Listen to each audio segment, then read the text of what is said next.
Hi everyone, you are watching Civilpedia, and in today's lesson we will be discussing about the clause 1.6 and 1.7 of the general condition of the contract of the FIDIC book.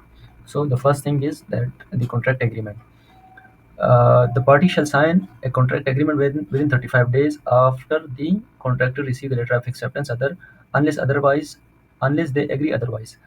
मतलब ये इसका कि contractor जो है वो 35 days के अंदर अंदर वो लेटर ऑफ एक्सेप्टेंस के रिसीवल के बाद जिस दिन लेटर ऑफ एक्सेप्टेंस को रिसीव हुआ है उसके 35 दिन के अंदर अंदर वो कॉन्ट्रैक्ट एग्रीमेंट को साइन करेगा अनलेस दे एग्री अदरवाइज अगर या फिर अगर वो अदरवाइज भी एग्री कर सकते हैं लेट्स से कोई अनफोर्सीन सिचुएशंस है कोई इस तरह की कंडीशन है जिसमें कॉन्ट्रैक्ट एग्रीमेंट अगर साइन भी करे तो काम नहीं हो सकता तो वो दूसरी तरफ भी एग्री कर सकते हैं कि चले इस तरह मानसून का सीज़न होता है कहते हैं कि हम इसके बाद साइन कर लेते हैं या इस तरह से तो तब भी वो साइन कर सकता है। इसका ये तरीका भी हो सकता है कि जो बिड वैलिडिटी पीरियड होता है उसके अंदर अंदर ही आना चाहिए और तब तक वो क्लाइंट अक्सर लेटर इशू नहीं कर देता, फिर बाद में जाके जब वो सिचुएशन कवर अप हो जाए तो उसके बाद वो लेटर ऑफ एक्सेप्टेंस को साइन कर देते हैं।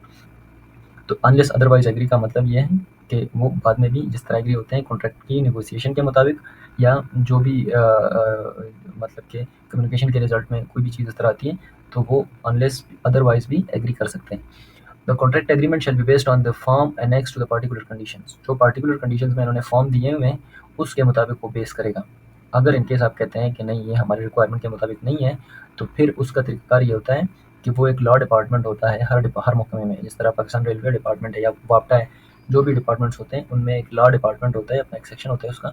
तो उसमें वो लोग इन चीज़ों को लेके जाते हैं और उनको कहते हैं कि ये फॉर्म हमारे रिक्वायरमेंट के मुताबिक हमें एडजस्ट करके दे दें। जनरल कंडीशंस को आप चेंज नहीं कर सकते, ये थ्रू आउट सेम रहेगी, ये FIDIC की कॉपीराइट है इस पे और बाकी चीज़ें वो कंट्री लॉ के मुताबिक वो चेंज कर सकता है।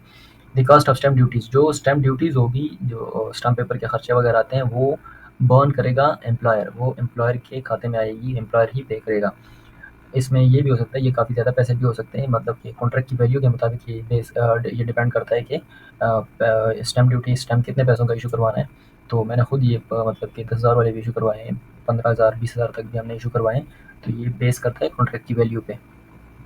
अच्छा, अगर कॉन्ट्रैक्टर कोई जॉइंट वेंचर है, 2 कंपनीज़ है, 3 कंपनीज़ है या ज़्यादा कंपनीज़ है, जॉइंट वेंचर है, तो फिर क्या होगा, जो ऑथराइज़्ड रिप्रेजेंटेटिव होगा दोनों कंपनीज़ के या तीनों जितनी भी कंपनीज़ होंगी, वो सारे ही इस एग्रीमेंट को साइन करेंगे।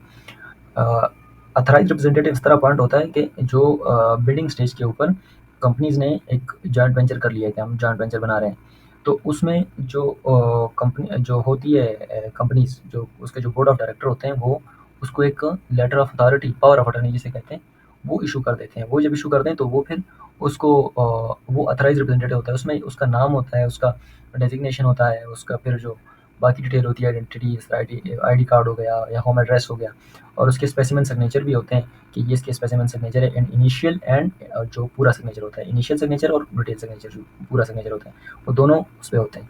तो वो जो ऑथराइज़्ड रिप्रेजेंटेटिव होगा उस पावर ऑफ अटॉर्नी जो बिडिंग स्टेज पे जमा हुई थी उसके मुताबिक वो इधर जॉइंट वेंचर एग्रीमेंट को भी साइन करेगा, हर कंपनी का जो बंदा होगा। असाइनमेंट असाइनमेंट वाली चीज़ थोड़ी सी कॉम्प्लिकेटेड है, इसको थोड़ा सा ध्यान से समझें। Neither party shall assign the whole और any part of the contract or any benefits or interest in or under the contract, however either party, ये एक्सेप्शनल केस हो जाता है लेकिन इधर तक मतलब ये है कि जो भी पार्टी इन्वॉल्व है इस चीज़ में, कॉन्ट्रैक्ट में, क्लाइंट है और कॉन्ट्रैक्टर है, जेवी है, वॉटेवर जो भी है, लेकिन उन्होंने इस चीज़ को इंश्योर करना है कि जो अपोनेंट पार्टी है उसके जो राइट्स हैं उसको हम लोग किसी थर्ड पार्टी को नहीं दे सकते। फॉर एग्जांपल कि मैंने काम लिया हुआ है, उसमें मैंने 2 आइटम्स में लेट्स से कंसीडर कर लेता हूँ, एक ब्रिक वर्क का है और एक है कंक्रीट वर्क का। कंक्रीट वर्क का रेट ₹100 है और ब्रिक वर्क का भी लेट्स से ₹100 है। मैंने एक का रेट कोट किया है कंक्रीट का ₹110 और जो दूसरा आइटम है वो मैंने कोट किया है ₹90। अब एक्चुअल कॉस्ट जो आ रही है वो तो ₹100 आ रही है, लेकिन जो मैंने कोट किया है, मैंने कंक्रीट में क्वांटिटी के हिसाब से मार्जिन देखा है या जो भी कि मतलब कंक्रीट की क्वांटिटी ज़्यादा है या इस तरह जो भी, मतलब कि मेरी अंडरस्टैंडिंग के मुताबिक मैंने बिड कोट किया है। तो अब क्लाइंट ये नहीं कर सकता कि वो मुझे ये कहे कि आप सिर्फ ब्रिक वर्क करें, कंक्रीट का हम दूसरे से करवा लेंगे। नहीं, मैंने बिड एक कम्युलेटिव पैकेज कोट किया है।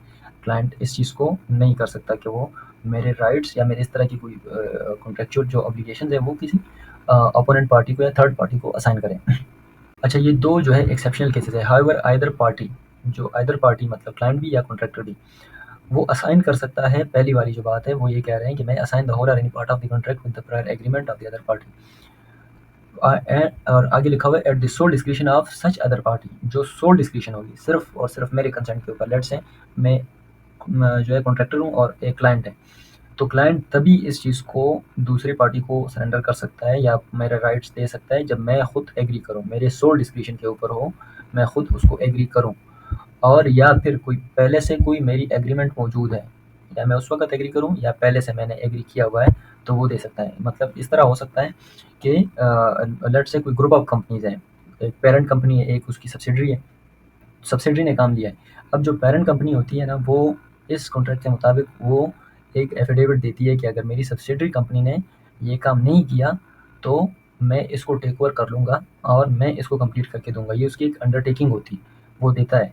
तो वो अंडरटेकिंग के मुताबिक वो मैं एग्री कर रहा हूँ, तभी मैंने बिड में कोट किया है कि अगर इन केस मुझसे नहीं कंप्लीट हुआ, तो मेरी पेरेंट कंपनी उसको कंप्लीट करके देगी। तो फिर क्लाइंट मतलब इख्तियार है उसके पास, वो आज़ाद है इस चीज़ में कि वो मेरे राइट्स को मेरी पेरेंट कंपनी को दे सकता है। या जॉइंट वेंचर में भी इस तरह हो सकता है, जो लीड मेंबर हैं वो मतलब कि सारे मेंबर्स इक्वली रिस्पॉन्सिबल होते हैं, सारे लायबल होते हैं क्लाइंट को, लेकिन अगर इनकेस कोई काम नहीं कर रहा, कोई ऑब्लिगेशंस अपनी पूरी नहीं कर रहा, तो वो मेरे राइट्स को दूसरे मेरे जॉइंट वेंचर में डिवाइड भी कर सकता है, या मेरे जो लीड पार्टनर है उसको मेरा ये राइट दे सकता है। अच्छा, दूसरा केस क्या है?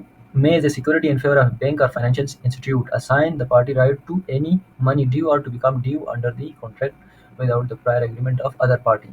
इसके लिए प्रायर एग्रीमेंट का दूसरी पार्टी का एग्री होना या ना होना ये ज़रूरी नहीं है दूसरे कंडीशन के लिए। ये देखें, without the prior agreement of other party, prior agreement उसके लिए ज़रूरी नहीं है।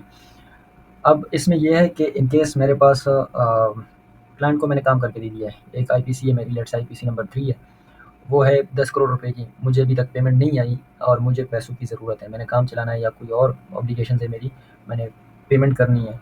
तो मैं अब क्या कर सकता हूँ, इस बिल के अगेंस्ट मैं बैंक या फाइनेंशियल इंस्टीट्यूट में जा सकता हूँ कि मुझे इस बिल के अगेंस्ट आप लोन दे दें। ये पेमेंट है मेरी, ये मैंने सारा बिल जमा कराया है क्लाइंट को, और ये काम जो है वो मेरा ये कॉन्ट्रैक्ट है क्लाइंट के साथ, ये एग्रीमेंट है, वो सारी डिटेल आपसे बैंक लेगा। ये नहीं कि कोई रैंडम सा बिल बना के आप बैंक में चले जाओ और उसे कहो कि मुझे पैसे चाहिए, नहीं। ये इसमें एग्रीमेंट भी होता है, जो जॉइंट वेंचर चीज़ें होती है, जो क्लाइंट का कंसेंट होता है, फिर बैंक वेरीफाई करता है, तब जाके वो पेमेंट इशू होती है। तो ये पैसे के अगेंस्ट ये पेमेंट मेरी ड्यू है, या मैं ये समझता हूँ कि इतना काम मैंने कर दिया है, बिल अभी तक सबमिट नहीं हुआ और इतने पैसों का मेरा काम ड्यू है अभी क्लाइंट की तरफ, तो मैं उस पैसों के अगेंस्ट भी पेमेंट ले सकता हूँ फाइनेंशियल इंस्टीट्यूट से। इसके लिए मुझे बैंक से क्लाइंट से पूछने की ज़रूरत नहीं होगी। सो ये थी दो मतलब क्लॉजेज़ हमने डिस्कस किए हैं आज। नेक्स्ट वीडियो में इंशाल्लाह हम बाकी चीज़ें डिस्कस करेंगे। मैं पहले ज़्यादा 4-4 5-5 चीज़ें कवर करता था, वो काफ़ी लंबी हो जाती है वीडियो, तो ये हम इंशाल्लाह 2-2 करके, या कभी-कभी कुछ क्लॉजेज़ ऐसी होती हैं जो काफ़ी लंबी होती है, तो एक-एक भी हम डिस्कस करें। तो इस तरह थोड़ा-थोड़ा करके चलेंगे। मैं कोशिश कर रहा हूँ एक कोर्स भी बना दूँ इस पे, कोई इस तरह हो कि 100 डेज़ चैलेंज हो, या इस तरह कोई कोर्स बना दें, ताकि इसमें हमें बाकी चीज़ें भी पता चलती जाएँ। So stay connected with us and do subscribe to our channel and keep watching the videos. So मिलते हैं इंशाल्लाह अगली वीडियो में।